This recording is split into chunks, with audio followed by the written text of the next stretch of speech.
고형구축은 무엇이고 왜 발생하는지 이 영상을 통해 자세히 알려드릴게요. 고형구축이 온 가슴입니다. 왜 피막이 두꺼워져서 고형구축이 오는 걸까요? 이 여성처럼 이렇게 안타까운 모습이 되는 걸까요? 이 영상만 보면 이제 고형구축 걱정하실 필요 없습니다. 안녕하세요. 여러분의 가슴평생주치 유배성형외과 원장 박성철입니다. 오늘은 고형구축에 대하여 여러분에게 쉽고 정확하게 모든 것을 알려드릴게요. 첫 번째, 피막은 무엇일까요? 먼저 보시는 사진은 보형물을 넣기 전 가슴방의 모습이고, 두 번째 사진은 유방 보형물 제거 후의 가슴방 모습인데요. 두 번째 사진을 보시면 첫 번째에 비해 마치 코팅이 된 것처럼 얇은 막이 있습니다.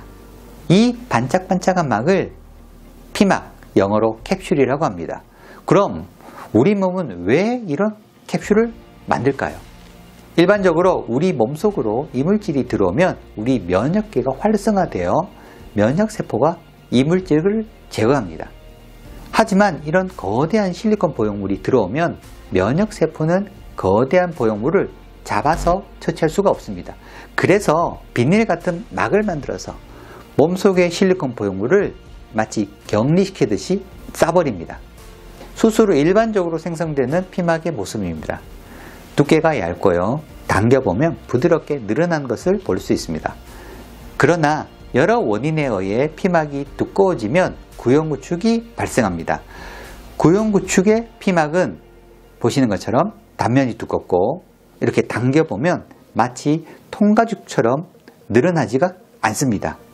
두꺼워진 피막에 의하여 가슴 모양이 밥공기처럼 동그랗게 보이는 것을 고형구축이라고 합니다. 자, 그러면 고형구축의 원인은 도대체 뭘까요? 여러 원인이 복합적으로 작용하지만 미세염증이 중심적인 역할을 합니다. 고형구축이 온 보형물을 제거하여서 이 표면을 보면 마치 도너츠에 발린 설탕 가루처럼 하얀 이물질이 묻어있는 것을 볼 수 있습니다. 이를 바이오필름이라고 합니다. 이것을 전자현미경으로 수만 배 확대해서 보면 세균이 보형물의 표면에 이 다당류를 분비하여 이렇게 자신만의 아지트를 만들어서 숨어 있는 것을 볼 수 있습니다. 근데 이 세균은요, 표피포도상균이라는 정상적인 피부 표면, 유선 조직 안에 존재하는 세균입니다. 그런데 수술 과정에서 유두 분비물이나 피부 분비물 등이 아주 조금이라도 가슴방 안으로 묻어 들어가면 이 세균이 가슴방 안에 자리를 잡아서 미세염증을 유발을 합니다. 그러면 세균이 가슴방에 들어오게 되면 우리의 면역세포 체계가 활성화되고, 면역세포는 콜라겐을 합성하는 근섬유 아세포를 활성화시켜서 콜라겐을 막 대량 생산하게 됩니다. 정상 피막과 고형구축 피막을 현미경으로 비교를 해보면 정상 피막은 조직이 성글성글하게 조직이 배치되어 있는 데 반해 고형구축 피막은 촘촘하고 두껍고 단단하게 콜라겐 섬유들이 배치되어 있습니다. 자, 그러면 눈으로 보여지는 가슴의 모양은 어떻게 될까요? 자, 정상 피막의 가슴은 보형물이 자연스럽게 움직이고 모양이 자연스러운 데 반해서 고형구축 가슴은 보형물의 움직임이 없고요. 보형물의 윤곽이 드러나고 만지면 돌덩어리처럼 단단합니다. 다음은 고형구축을 어떻게 구분하는지 알아볼게요. 여러분, 고형구축 몇 단계요? 라는 말을 많이 들어보셨을 겁니다. 자, 지금까지 고형구축은 베이커 선생님이 구분한 4단계로 나뉩니다. 첫 번째 단계는요, 정상적인 가슴과 동일한 촉감이며 보형물이 만져지거나 보이지 않는 경우입니다. 그리고 두 번째 단계는 만졌을 때 단단한 이물질이라는 느낌이 듭니다. 하지만 모양의 변화는 없으며 전문가가 아니라면 쉽게 고형구축이라고 구별하기 힘든 경우입니다. 세 번째부터는 좀 더 심각해지는데요. 보형물이 심하게 단단하고 윤곽이 보여지며 모양의 변형이 옵니다. 대부분의 윗볼록이 발생하고 없던 이중주름이 생기기도 합니다. 자, 4단계는요, 가장 심각한 단계인데 만지면 마치 돌처럼 단단하며 모양은 일그러지고 가슴의 모양이 심각하게 변형이 됩니다. 또한 아프거나 쪼이는 느낌이 듭니다.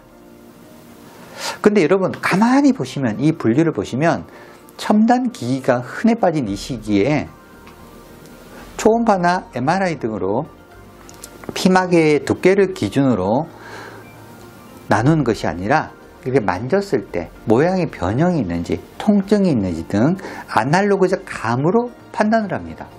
그래서 상담하러 오시는 분들이 많이 헷갈려 하시는데요. 어느 병원 가면 고형구축이 3단계예요. 어느 병원 가면 4단계예요. 어느 병원 가면 2단계예요. 이렇게 말씀하시니까 되게 헷갈려 하세요. 자, 그 이유는요.